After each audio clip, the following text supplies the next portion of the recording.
Wassalam ala Rasulillahi amma ba'du.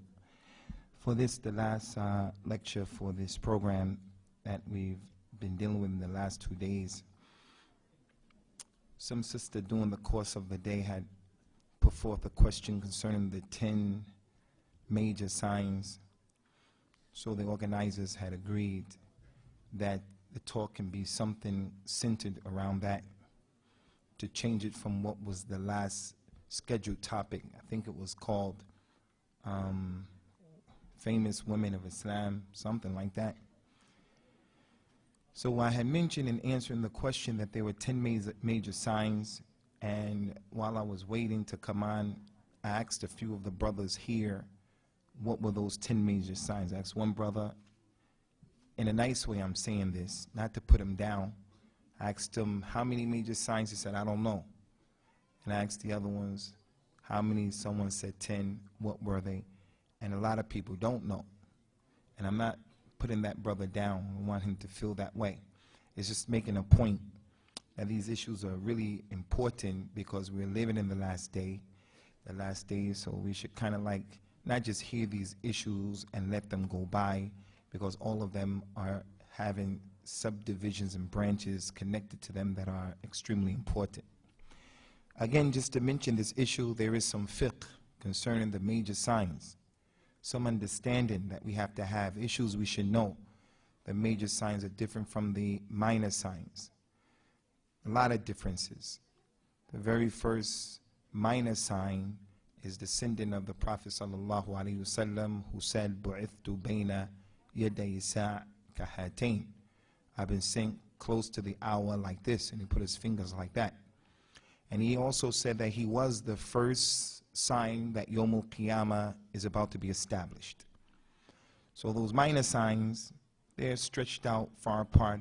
Somalia is a minor sign, Iraq, Palestine, what's going on here in Toronto, all of these are minor signs. Knowledge is being sought from the wrong people, the knowledge is decreasing, people are dressed but they're not dressed. So many minor signs. The major signs are different from that. And there are a few issues that we want to discuss concerning those major signs. The first one is a hadith that we used earlier today, the hadith of the companion Hudayfa ibn Usayd, who said that the companions were collectively discussing something when the Prophet came out, and he said to them, "Ma tadhakarun?" What are you people talking about? They told him, "Nadhkuru sa'a ya Rasulullah." We're talking about the hour. So he told them, sallallahu alaihi wasallam, "Lan taqum hatta taro 10 ayat." Yawmul Qiyamah is not going to come until you see 10 signs. That hadith goes to show, number one, that the companions used to sit and collectively study these issues. They used to sit and they used to discuss them amongst themselves, trying to get educated about it, trying to get ready for it, trying to understand correctly these issues. So if it was good enough for them, it should be good enough for us. We shouldn't be a group of people who never take the time out to study these things and to mention these things. So I think what that sister did, inshallah, may Allah put this in her mizan of hasanat, that she's the reason why we can practice this sunnah that the Prophet saw his companions doing, and he gave them his tacit approval. He used to take the initiative and tell them about the signs, and many times they would ask him and he would answer the question.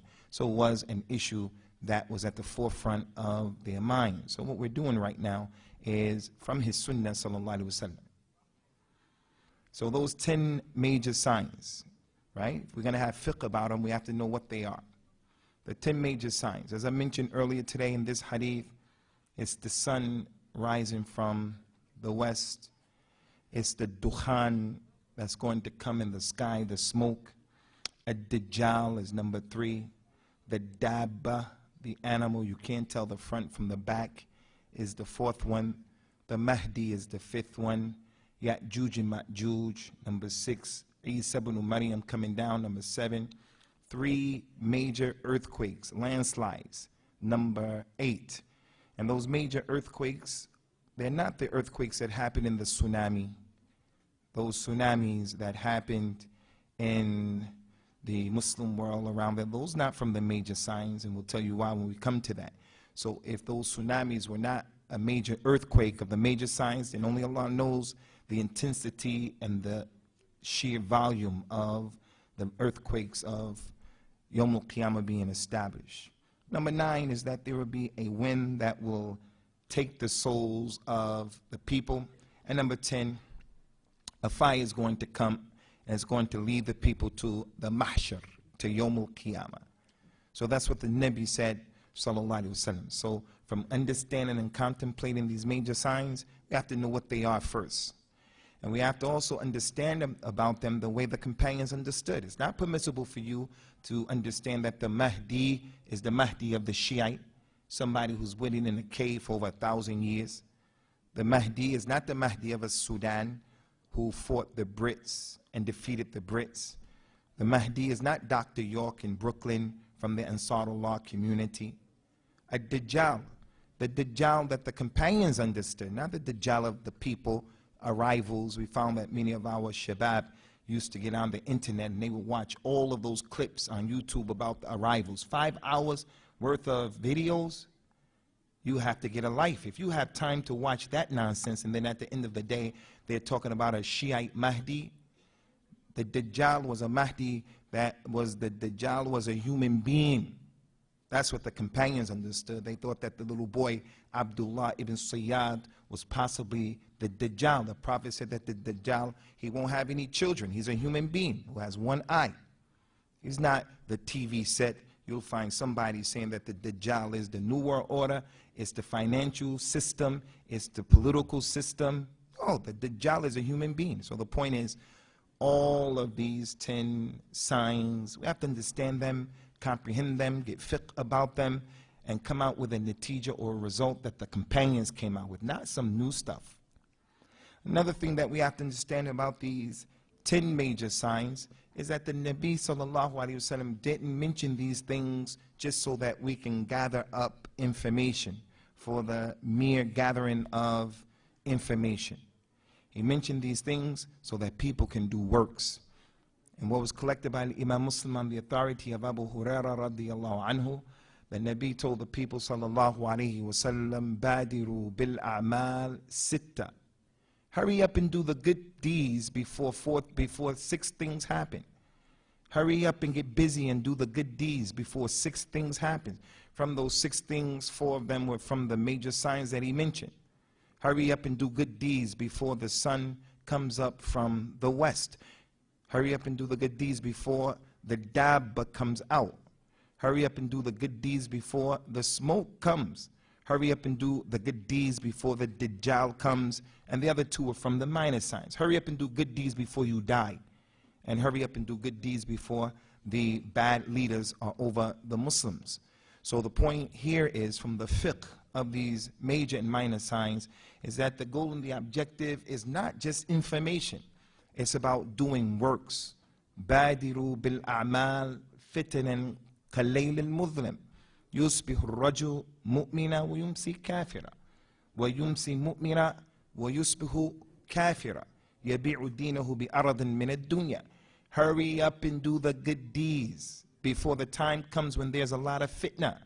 A person will wake up in the morning as a believer and he'll go to sleep at night as a kafir. He'll go to sleep at night. The nighttime comes, he's a believer. In the morning, he'll wake up as a kafir. A person will sell his religion just for some miserable price of the dunya. So the goal and the objective of these major signs is a rahmah from Allah, that we have minor signs and major signs so that people who are sleeping can wake up. People who are making sins can make tawbah, all of us, making preparations for the issue. So that's the third point that we want to mention. And there are a lot of ahadith. The Nabi sallallahu alaihi wasallam saw in a dream the wall of Ya'juj and Ma'juj. He saw in a dream that it was opening up. And he woke up in a state of fear, and he told the people, Wailu lil Arab min sharrin iqtarab, futi al yawm radmu Ya'juj wa Ma'juj kahakada. Woe unto the Muslims from the evil that is close.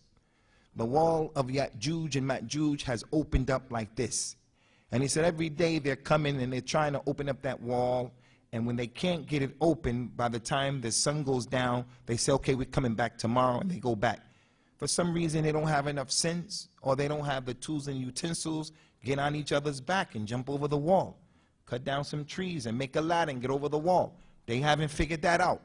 But there's going to come a day when that wall is going to be broken down. And when it comes out, it's going to be a problem. So the Prophet ﷺ, after having that dream, he told the women, wake up. Who's going to wake up the women of the Hujurat, his wives? He said, Rubba Kasiya fi dunya, Ariya fil akhirah.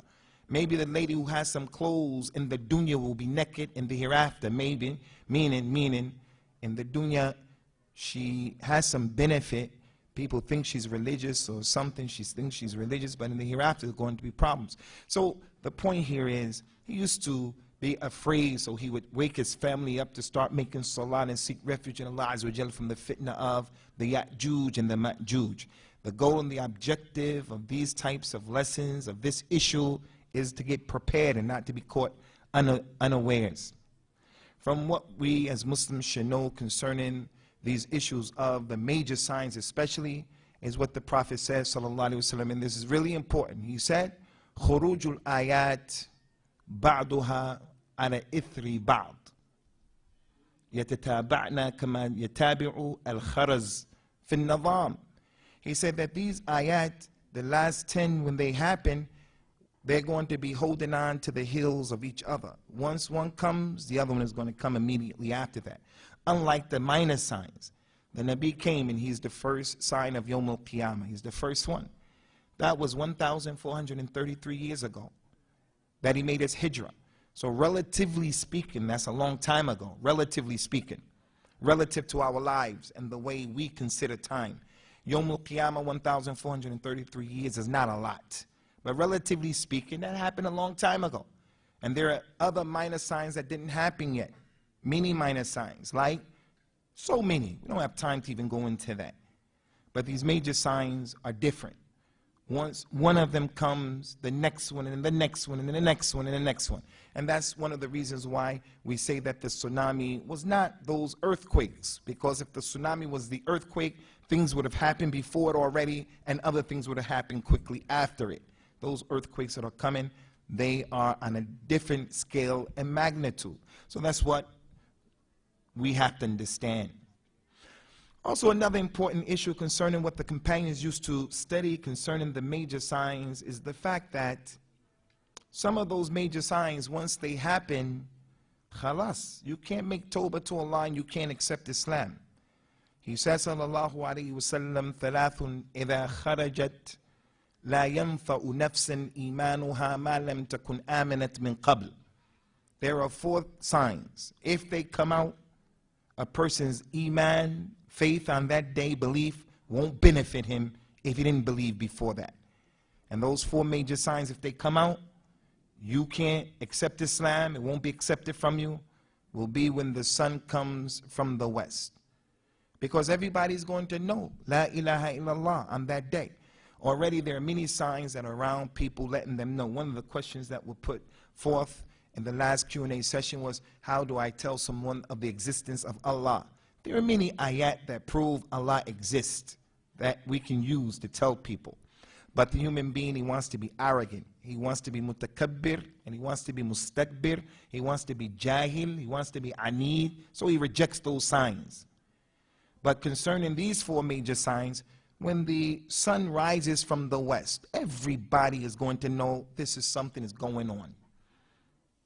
We sit in our homes and we see the direction of the flow of the sun every day, and we don't take it into consideration. We know in the wintertime when it's cold that such and such a room is the warmest room because the sun is hitting that room at that time. In the morning, I'm drinking coffee in my kitchen with my wife, so the sun is always coming through that room. Every day you get used to it. Now when that process changes, the people are going to say, whoa, this is something different. But at that time, no iman. When the Dajjal comes out, no iman. When the Dabba comes out, no iman. When the Dukhan comes, no iman. You can't make Tawbah. You can't become a Muslim at that time. Whereas when Ya'juj and Ma'juj come out, people can become Muslims and they can accept Islam. When the Mahdi comes, they'll see from him stuff, they'll become Muslims, no problem. But those four things, if they happen, then khalas. From the fiqh of the major signs is that the tartib, only Allah knows their reality. No one can sit before you and tell you for sure the first sign is going to be this and the second, third, fourth, fifth. No one can say that, because we have different hadith that suggests this is the first one and different hadith that suggests this is the last one. So coming and harmonizing those hadith is a discussion for another time. But the point is, we can't say what's the first and what's the last. Some hadith suggests that the last sign is the sun coming from the west. Other hadith suggests that the fire that comes up and leads the people to al-mahshar is the last one. So we don't know. But what we do know about the tartib is that some of them we know their succession. We know that the Mahdi will come before the Dajjal, and then the Dajjal will come before Isa ibn Maryam, and then Isa ibn Maryam will come before Ya'juj and Ma'juj. So we know that. But what comes before that? What comes after that? Are they first? Are they last? We don't know. So that's not from what we should be wasting time with trying to figure out. Now, if a person wants to go back and to see how the scholars of Al-Islam have harmonized some of the seemingly conflicted narrations, and that's a different story. But no one can emphatically say the first one is this, that, because there are multiple interpretations and multiple ahadith. That's what I want to mention about the major signs in terms of fiqh. And there are other issues, but I really want to get to something else, and that is, I want to take this time out to talk about one of the major signs, just a few words, and we'll end this session with this, inshallah, and it's connected to women. One of the 10 major signs that's connected to women, and that is the major sign of the Dajjal. And the reason why I want to mention him is, number one, the Prophet said about him, sallallahu alaihi wasallam,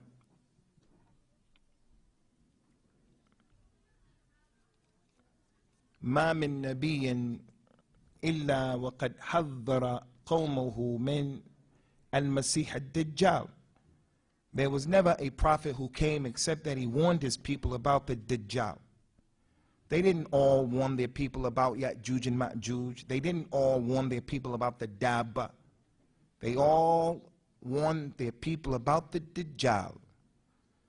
He said about that Dajjal, sallallahu alaihi wasallam, ما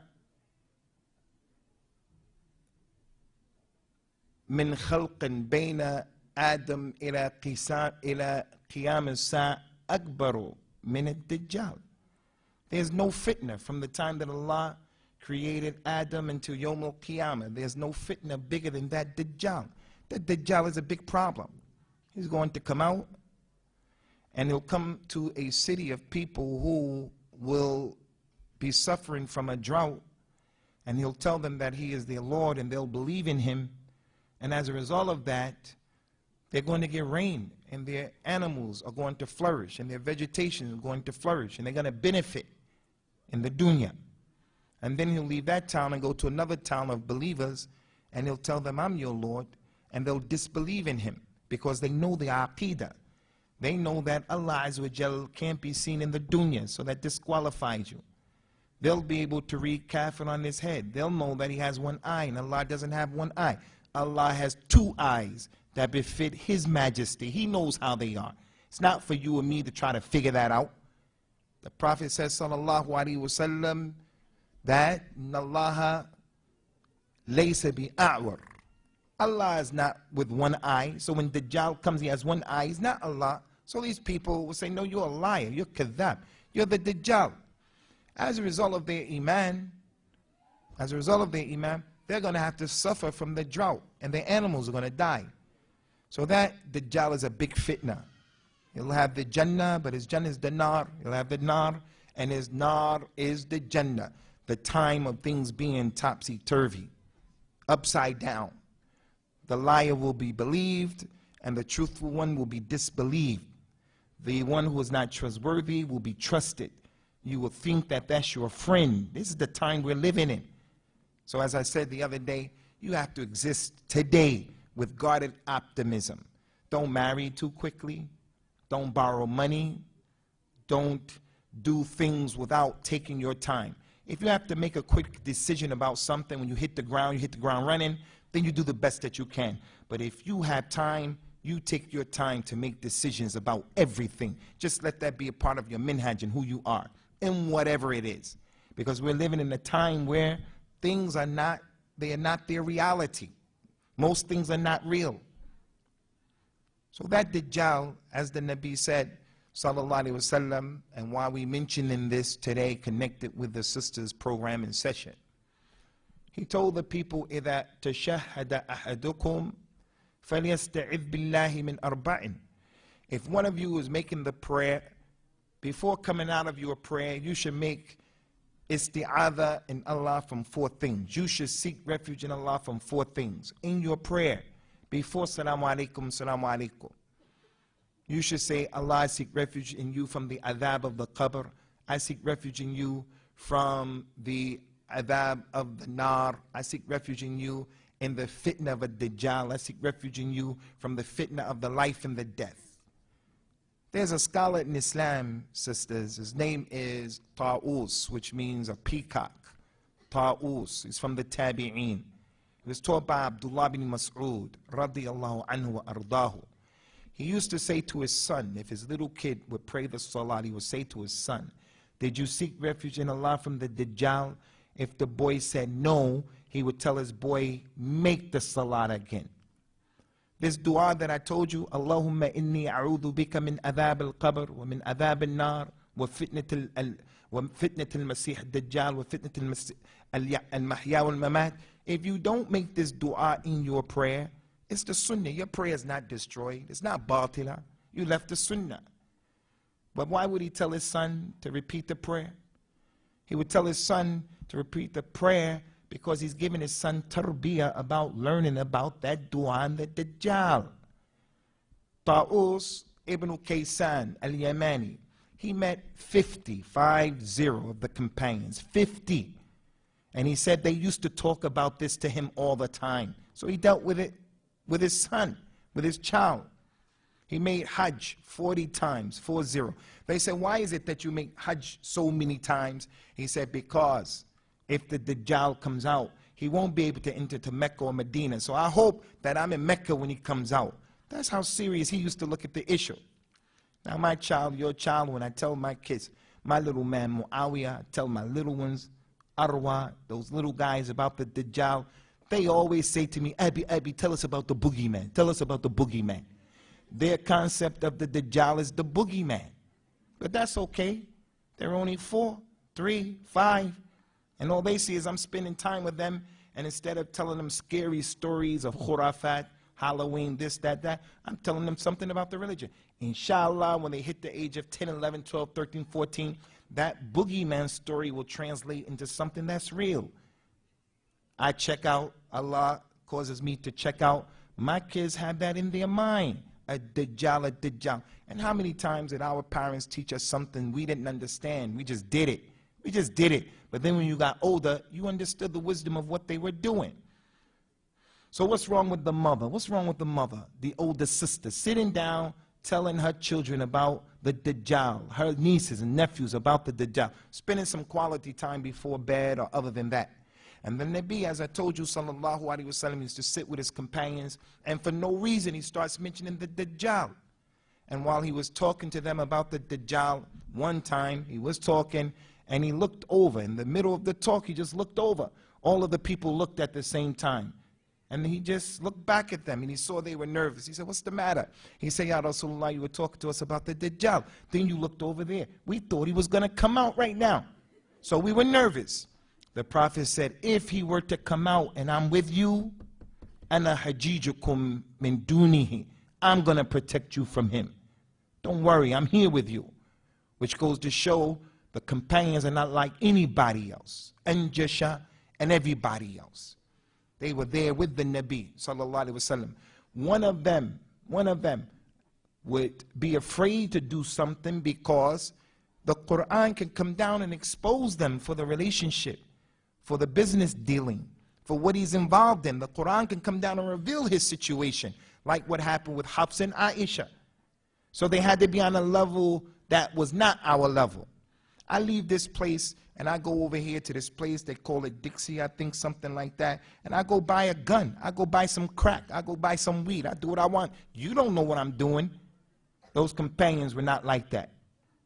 So the Nabi said, I will protect you if he came out. He said, but if he came out and I'm not here, فَكُلُّ مُؤْمِنْ حَجِيجْ نَفْسِهِ.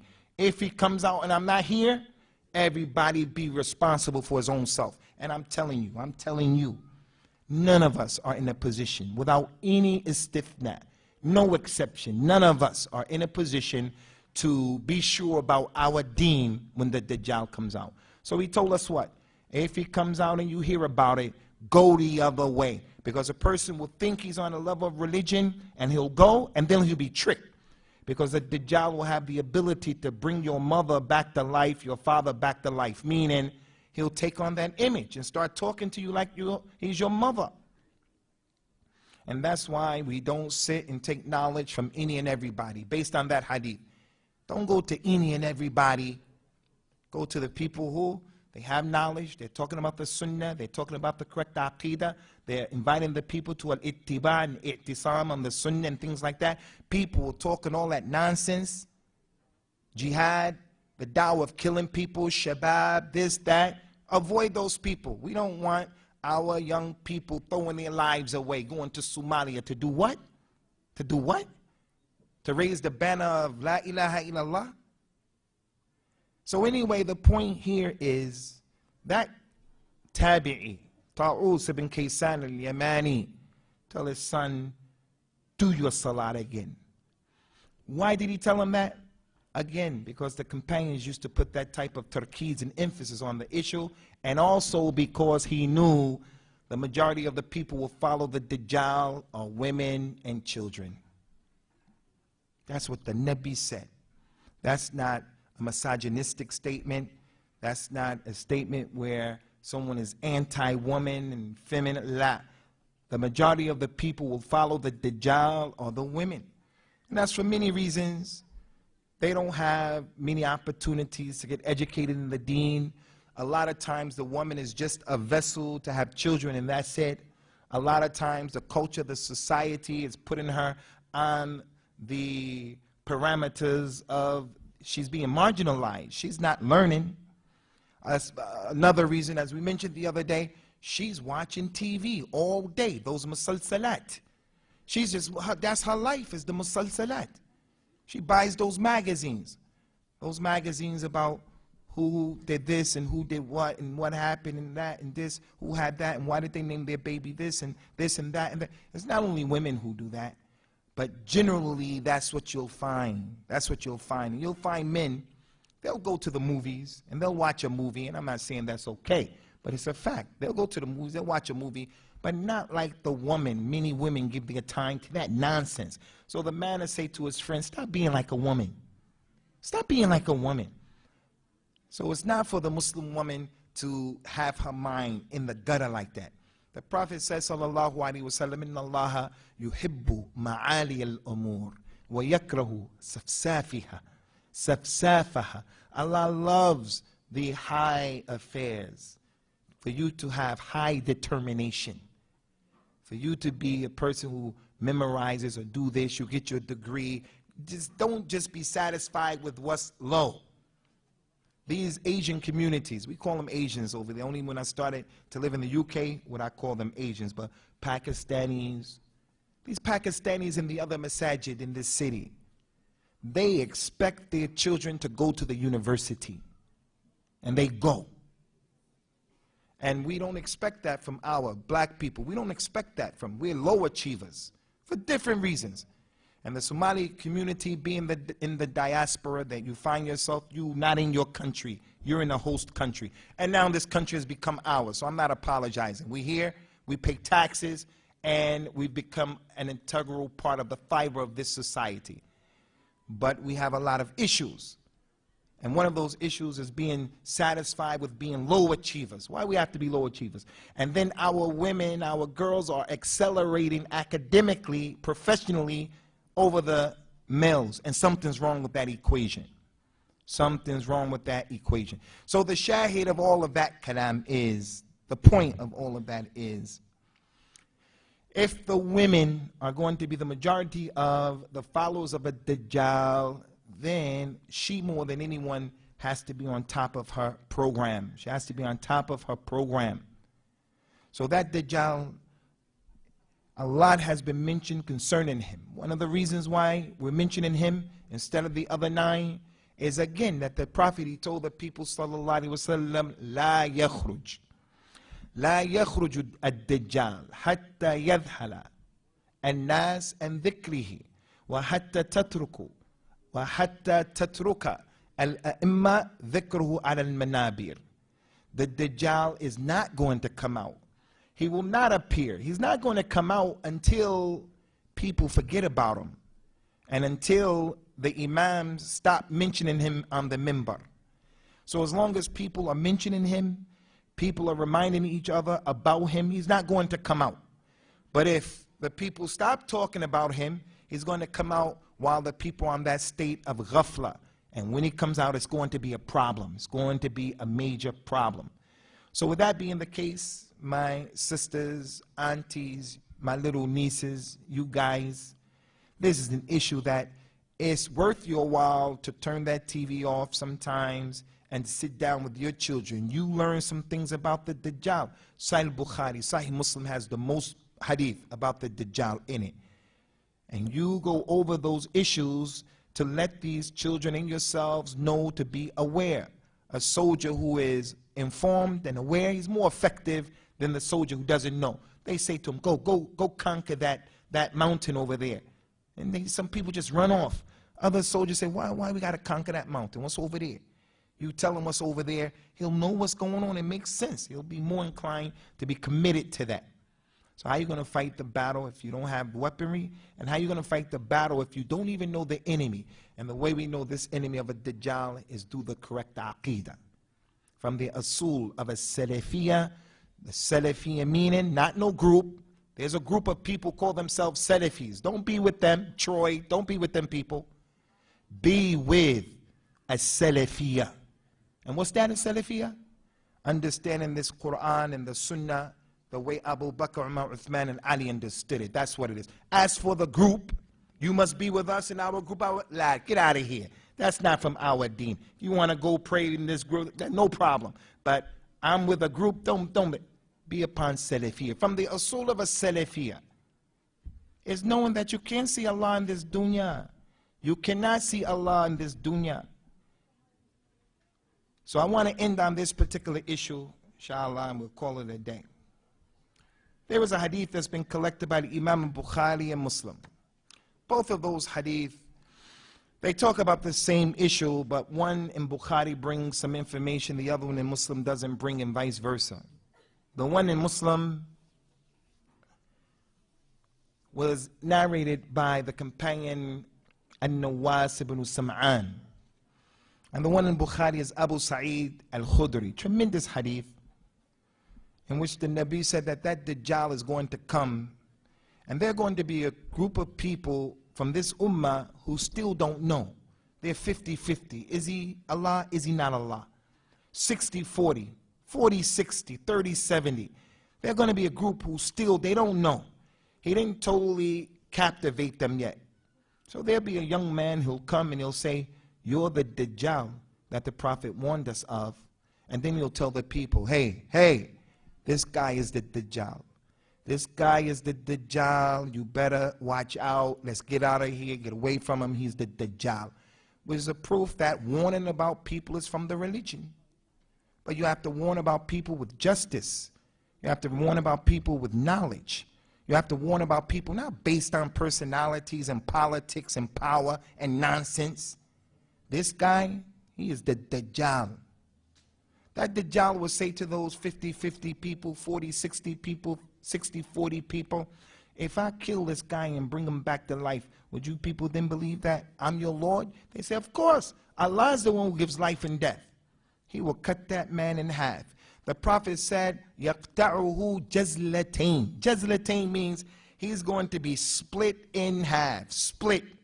Two distinct parts.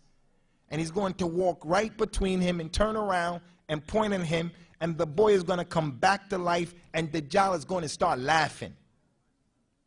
The boy is going to stand up and he's going to say, now I have no doubt. I have no doubt. I'm even more clear.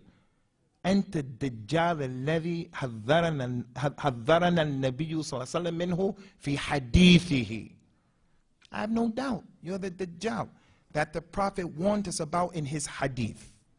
In his hadith. Now this hadith has a lot of benefits in it. From the benefits, as I mentioned, warning about people is from the religion. But how do you warn? You're qualified, you're competent, you're fair. A Salafiyya is fair and just. It's not like these other groups, political groups, and other than that, when they pronounce takfir on people, they put you outside of the religion because your sister isn't wearing hijab, she's a kafir. She's not a kafir. Because the man became a homosexual, he's Somali, he became homosexual. He's not a kafir. He's not a kafir. Whether you like it or you don't like what he's doing, it doesn't allow you to stretch the situation. Just be fair and be just. So we warn with justice, with knowledge, with competence. You look at the situation and you warn, well, you're not going to make a bigger fitna, and so forth and so on. And sometimes you shouldn't even warn because it's going to create a problem. That's one of the benefits. Another benefit is, and this is what I want to point to you based on the sister's question earlier about her friend who said, if the thing is not mentioned in the Quran, then she's not going to take it. The boy said, I have no doubt that you're the Dajjal that the Prophet warned us about, sallallahu alaihi wasallam, in his hadith. You don't find the mention of Dajjal like that. You don't find that incident in the Quran about this thing happening. If you're only going to take the Quran to know about the Dajjal, you're not going to know much about him. You won't know anything about him, really, to be honest with you. You won't know that you should learn the first 10 ayat of Surah Al-Kahf and the last 10 ayat of Surah Al-Kahf, although some of the ulama who I respect, like Abu Ishaq al-Huwaini, said that that hadith is da'if, that you should read Surah Al-Kahf on Friday. He said that was da'if. There's an authentic hadith. First 10 ayats, last 10 ayats, Surah Al-Kahf will protect you from Dajjal. So you memorize them. Okay, alhamdulillah, you memorize Yasin, you memorize Ar-Rahman. No, you need to memorize those 10 ayat. First and the last ones. First one or the last 10. Because you didn't believe in the sunnah, you were ill-equipped. You weren't prepared. What kind of statement is that? So this hadith of the boy saying, I have no doubt you're the Dajjal that the Prophet talked about in his hadith, goes to show the position of the sunnah in the hadith. And that is, you can't be a real Muslim without that sunnah. And you cannot possibly be on the Sirat al-Mustaqim without the sunnah. And from the most lying people on the face of the earth, other people call themselves the Qur'aniyun in India and other than that. That's where they started out from. We only take the Quran and that's it. Well, you're making takdeeb of the Quran if you're saying that, because the Quran is telling you to take the sunnah as well. So concerning this particular issue, sisters, Amatallah, Aisha, Fatima, Sharifa, all of you sisters, Ad-Dajjal is a serious issue. We have to try to do something in terms of changing our lifestyle and what we're giving our intellects to, so that we don't dull ourselves and we dumb ourselves down to the point that when he comes, we are primed for the taking. We're ready to be taken. We're ready to be duped. We're ready to be duped. You'll be surprised at what we have to deal with. I don't know what's going on in Canada because I never lived here. But what we have to deal with over in the UK, just the khurafat, the shirkiyat of the people. There's a man in the UK right now, if you go on the YouTube, his name is Pir. The Pir with the Asians, with the Pakistanis. Pir means like the sheikh. So if you put in the YouTube, his name is Pir Uthman. Pir Uthman. They bring out a bowl or a pot that's supposed to have oil in it and is boiling oil, and the sick people come to him. He puts his hand in the oil. You can't see it. You can't see his hand going in the oil, but all you hear is a loud sound going shh. as if his hand is being burnt. And then he takes his hand out and he touches the people and they get up and they become well again. People come up in the wheelchair and he put his heel in the oil. Shh.